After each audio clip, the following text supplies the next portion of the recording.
আসসালামু আলাইকুম। সবাই কেমন আছেন? মিমি স্টার কিচেনে সবাইকে ওয়েলকাম করছি। আজকে আমি বানিয়েছি বাহারি বেগুন ভুনা। বেগুন ভুনাটা খেতে কিন্তু এটা অসম্ভব মজা। আর রান্না করার পরেই বুঝতে পারবেন যে এটা আসলে মাছ, মাংস এটার থেকেও আসলে খুব বেশি টেস্টি হয় এভাবে বেগুন ভুনা করলে। তো এটা আসলে বাহারি বেগুন ভুনা।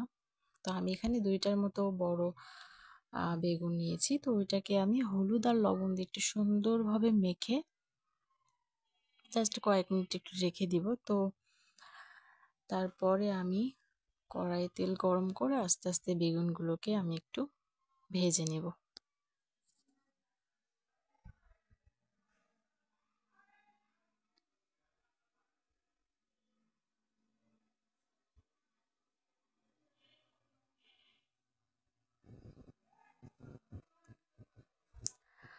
তো বেগুনগুলো আমার ভাজা হয়ে গেছে। এরপরে আমি এগুলো এক এক করে তুলে নিচ্ছি।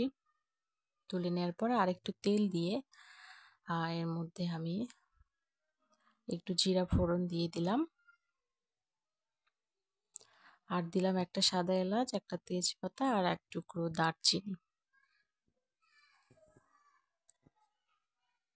আর এরপরে দিয়ে দিচ্ছি ৩-৪টার মতো কাঁচা মরিচ আর ২ থেকে ৩টার মতো ছোট ছোট পেঁয়াজ আমি মিহি করে বেটে নিয়েছি। তো ওই মশলার পেস্টটাই আমি দিয়ে দিলাম। এরপরে স্বাদ মতো লবণ আর হলুদ আর আদা রসুন মিলে ১ চামচ।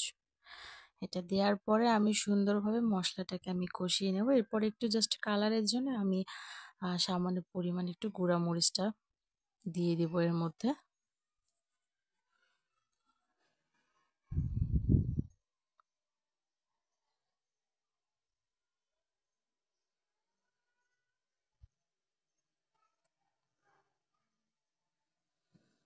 মশলাটাকে কষিয়ে নেওয়ার পরে আমি এর মধ্যে পরিমাণ মতো পানি দিয়ে দিচ্ছি। তো পানিটা দেওয়ার পরপরই আমি বেগুন ভাজাগুলো এর মধ্যে দিয়ে দিব।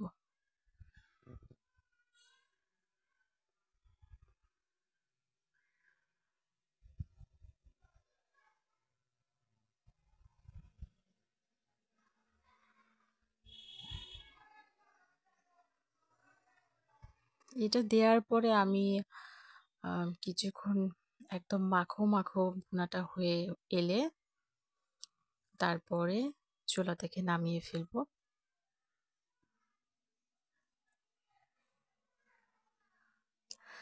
ঢাকনাটা সরিয়ে নেওয়ার পরে আমি একটার মতো কাঁচামরিচ হাত দিয়ে ভেঙে দিয়ে দিলাম। তো এটা দেওয়ার পরে আমি আর চুলায় বেশিক্ষণ রাখবো না, চুলা থেকে নামিয়ে ফেলবো। আর এটা গরম গরম ভাতের সাথে খুবই মজা লাগে এবং রুটির সাথে খেতেও খুবই মজা লাগে। আপনারা অবশ্যই বাসায় এভাবে ট্রাই করে দেখবেন। আপনারা সবসময় হয়তো বেগুন ভাজা কিংবা বেগুনের ভর্তা, ঝোল এসব খেয়ে থাকি। তো বেগুনের আসলে ভুনা এটা আসলে কমই বানানো হয়। ভিডিওটি ভালো লাগলে অবশ্যই সাবস্ক্রাইব করবেন এবং লাইক দিবেন।